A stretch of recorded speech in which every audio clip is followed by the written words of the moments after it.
Hello guys, welcome to my channel JK Unix. आज की video में हम क्लास 12 की एक इंट्रोडक्टरी इकोनॉमिक्स का 7th चैप्टर करने वाले हैं। उत्पादन के नियम, कारक के प्रतिफल तथा पैमाने के प्रतिफल। इस चैप्टर को समझने के लिए चैप्टर 6 की वीडियो देखना बहुत ज़रूरी है, क्योंकि जो भी कॉन्सेप्ट चैप्टर 6 के अंदर यूज़ हुए हैं वही कॉन्सेप्ट चैप्टर 7 के अंदर भी यूज़ होंगे। उनके अंदर मैंने डिटेल में एक एक पॉइंट को समझा रखा है। इसके अंदर वही पॉइंट रिपीट हुए हैं, तो मैं ज़्यादा डिटेल नहीं करूँगी। तो बिना देरी के शुरू करते हैं गाइस। उत्पादन का नियम। उत्पादन में नियम अनुसार वृद्धि की प्रवृत्ति को उत्पादन का नियम कहा जाता है। यानी कि प्रोडक्शन जब हो रहा है तो वो एक नियम के अनुसार, एक प्रोसेस के अकॉर्डिंग होता रहे, उसे हम उत्पादन का नियम कहेंगे। अल्पकाल से संबंधित उत्पादन के नियम को कारक के प्रतिफल कहा जाता है। अल्पकाल में जैसे अगर हमें किसी भी वस्तु का प्रोडक्शन करना है तो उसके लिए हमें हमारे पास शॉर्ट पीरियड ऑफ टाइम है तो उसे हम अल्पकाल कहेंगे, और अगर लॉन्ग पीरियड ऑफ टाइम है तो हम इसे दीर्घकाल कहेंगे। अल्पकाल से संबंधित उत्पादन के नियम को कारक के प्रतिफल कहा जाएगा, और जो दीर्घकाल से संबंधित उत्पादन का नियम होगा उसे पैमाने के प्रतिफल कहा जाएगा। उत्पादन के नियम को डायग्राम से समझते हैं। तो देखिए, उत्पादन के नियम, कारक के प्रतिफल। कारक के प्रतिफल यानी अल्पकालीन उत्पादन, एक परिवर्तनशील कारक, बाकी स्थिर कारक। यानी कि मान लीजिए एक परिवर्तनशील कारक यानी लेबर ही एक परिवर्तनशील है, बाकी सब स्थिर कारक हैं। जैसे भूमि है, वो भी स्थिर होगी क्योंकि हमारे पास कम टाइम है किसी भी चीज़ का प्रोडक्शन करने के लिए, तो हम केवल और केवल श्रम को ही चेंज कर सकते हैं। फिर परिवर्तनशील कारक अनुपात। अब जो हमारे पास अब कारक का अनुपात आएगा वो परिवर्तनशील होगा, यानी पहले जो उत्पादन हो रहा था उससे बढ़कर तो उत्पादन होगा, लेकिन एक बराबर मात्रा में नहीं बढ़ेगा, ऊपर नीचे बढ़ेगा तो जरूर, लेकिन ऊपर नीचे बढ़ेगा। वही पैमाने के प्रतिफल के अंदर सभी कारक परिवर्तनशील है। हम मशीनरी को चेंज कर सकते हैं, लेबर को चेंज कर सकते हैं, जगह भी चेंज कर सकते हैं, क्योंकि हमारे पास लॉन्ग पीरियड ऑफ टाइम है। तो जो अनुपात होगा, जो हमारा प्रोडक्शन का जो रेशो होगा वो स्थिर होगा। यानी मान लीजिए पहले 1:2 था तो नेक्स्ट 1:3 होगा, यानी 1 यूनिट में बढ़ोतरी हुई, इस तरह से होगा। ठीक है, कारक के प्रतिफल को डिफाइन कर रखा है, उसको देखते हैं गाइस। कारक के प्रतिफल, जो ऊपर परिभाषा दी गई है वही परिभाषा यहाँ पर भी लागू होगी। कारक के प्रतिफल के 3 पहलुओं की व्याख्या करता है। कारक का प्रतिफल 3 पहलुओं की व्याख्या करेगा। किन की? कारक के बढ़ते प्रतिफल, कारक के समान प्रतिफल और कारक के घटते प्रतिफल। इन सभी के बारे में भी हम अब डिटेल में पढ़ेंगे गाइस। तो देखिए, कारक के बढ़ते प्रतिफल। उत्पादन की सीमांत लागत कम हो जाती है। सीमांत लागत यानी मार्जिनल वाला था इसमें हमारा। बढ़ते प्रतिफल के कारण, अब क्या कारण होंगे? स्थिर कारकों का पूरा उपयोग होगा, यानी जो भूमि है अगर हम उसका पूरा उपयोग करेंगे तो हमें बढ़ते प्रतिफल प्राप्त होंगे, यानी ज़्यादा प्रोडक्ट मिलेगा। परिवर्तनशील कारकों का कुशलतम प्रयोग, यानी श्रमिक जो हैं वो कुशल है अपने काम को करने में। जैसे कई तो कामचोर होते हैं और कुछ अपने काम को लगन से करने वाले होंगे। जो लगन से करने वाले होंगे उनसे जो काम करवाया जाएगा तो प्रोडक्शन में बढ़ोतरी होगी। कारकों का उचित समन्वय, यानी कारक जैसे श्रम, भूमि, पूंजी आपस में एक दूसरे के अनुसार होने चाहिए। क्योंकि जैसे मान लीजिए अगर आप किसी अलग सी जगह के ऊपर किसी अलग नेचर वाले श्रमिक को लगा देते हैं तो वो भी सही से काम नहीं कर पाएगा। तो इसलिए सभी कारकों के बीच में उचित समन्वय की स्थिति होनी चाहिए। कारक के समान प्रतिफल। उत्पादन समान लागत पर होता है। समान प्रतिफल के क्या कारण है? स्थिर कारक का अनुकूलतम प्रयोग।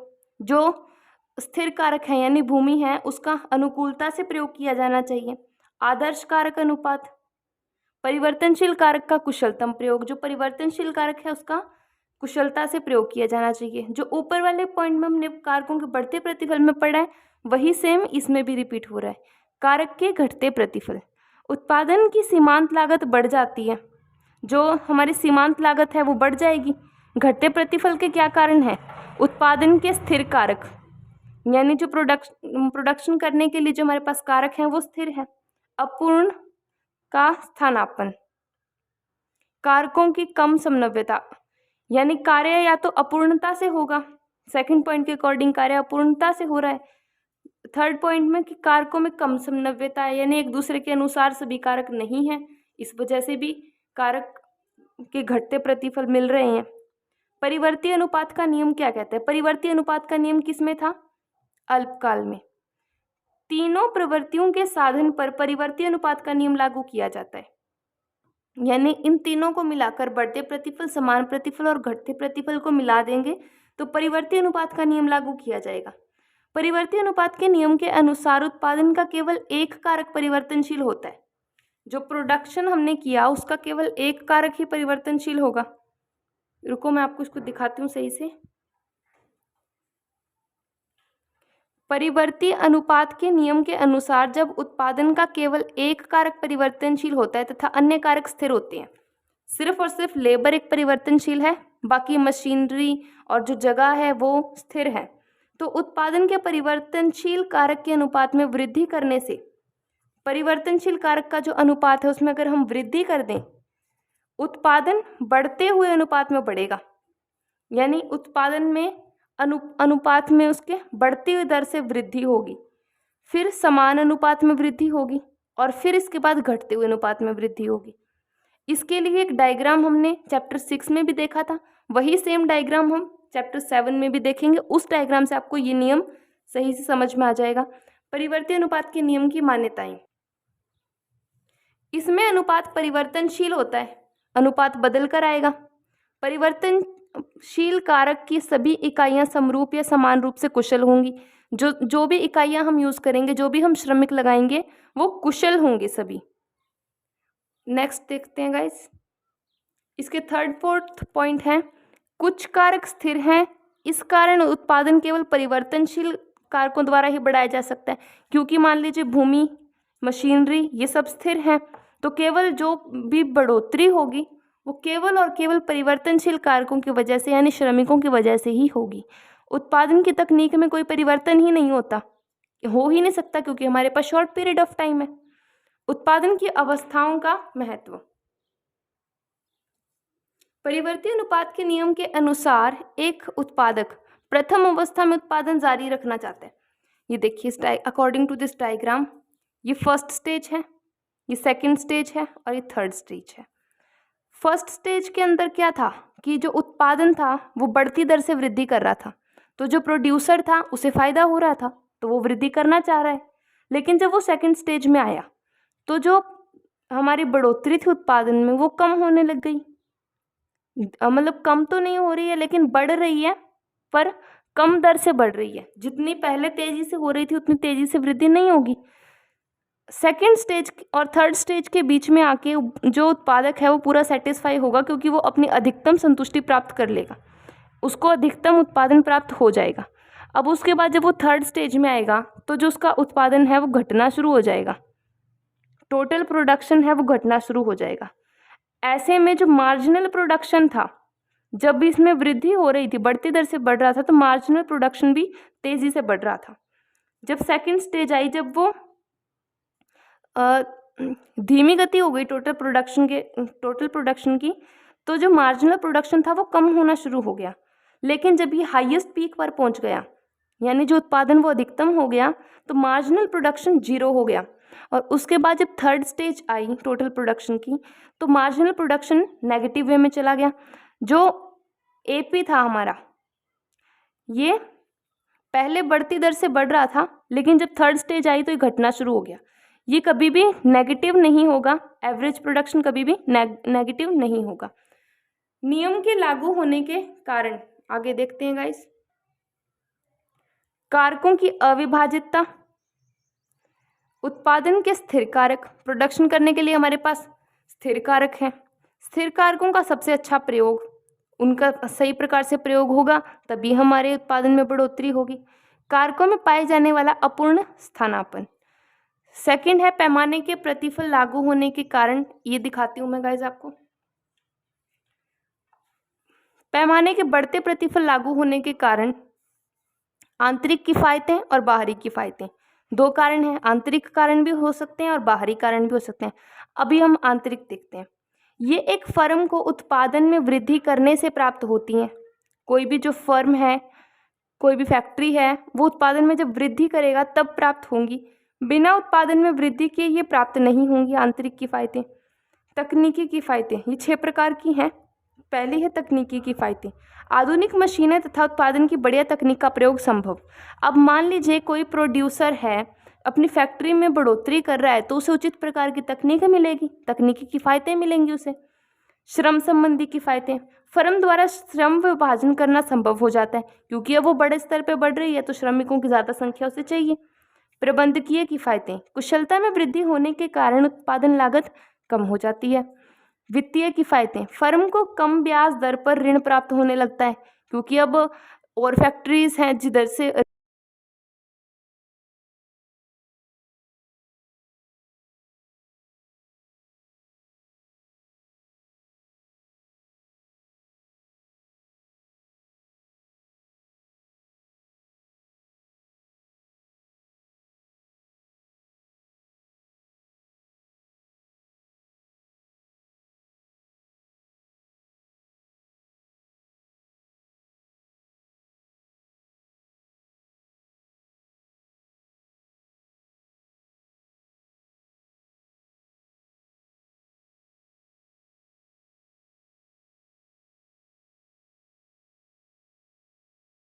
बाहरी किफ़ायतें। ये किफ़ायतें किसी फर्म को अपने आकार में वृद्धि करने से प्राप्त नहीं, बल्कि ये किफ़ायतें किसी फर्म को उस स्थिति में प्राप्त होती हैं जब कोई दूसरी फर्म अपना विस्तार करती है। अब मान लीजिए कोई 2 फैक्ट्री आसपास हैं, कोई दूसरी फर्म अपना विकास कर रही है, तो जो पहली फर्म है उसको ये किफ़ायतें दी जाएंगी। इनमें आप डिफरेंस देखिए। आंतरिक किफ़ायतें के अंदर तो जब कोई उद्योग अपने आप में बढ़ोतरी कर रहा है तो उसे तब किफ़ायतें मिलेंगी, और बाहरी किफ़ायतें जब उसके पास वाला उद्योग वृद्धि कर रहा होगा, कोई दूसरा उद्योग वृद्धि करेगा, तो जिसकी वृद्धि कम हुई है उसको ये किफ़ायतें मिलेंगी। तो मुख्य बाहरी किफ़ायतें 3 हैं। केंद्रीयकरण की किफ़ायतें। केंद्रीयकरण के कारण कई फर्मों को कई प्रकार के लाभ दिए जाते हैं, जैसे यातायात तथा संचार, प्रतिशत श्रमिक, बैंक सहायक उद्यम आदि। इसके फलस्वरूप उत्पादन लागत कम आती है। जो छोटे स्तर का उद्योग है फिर उसे केंद्रीय सरकार यातायात संचार की सुविधाएं, श्रमिक, बैंक से सहायताएं उपलब्ध करवाती है, और सहायक उद्यम और उसके लिए स्थापित किए जाते हैं, ताकि एक छोटा उद्योग भी बड़े उद्योग में परिवर्तित हो सके। सेकंड 2 भी हैं हमारे, वो भी देखते हैं गाइस।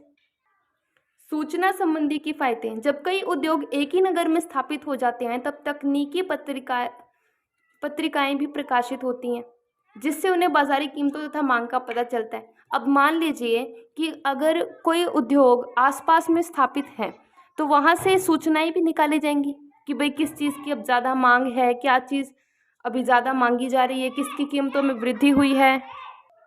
तो इन सब चीज़ों के बारे में पत्रिकाएं छापी जाने लगती हैं, जिससे जो उद्योग हैं उनको फ़ायदा होता है, क्योंकि उन्हें पता चल जाता है कि किस चीज़ की मांग अधिक है, तो वो उस चीज़ का उत्पादन करते हैं।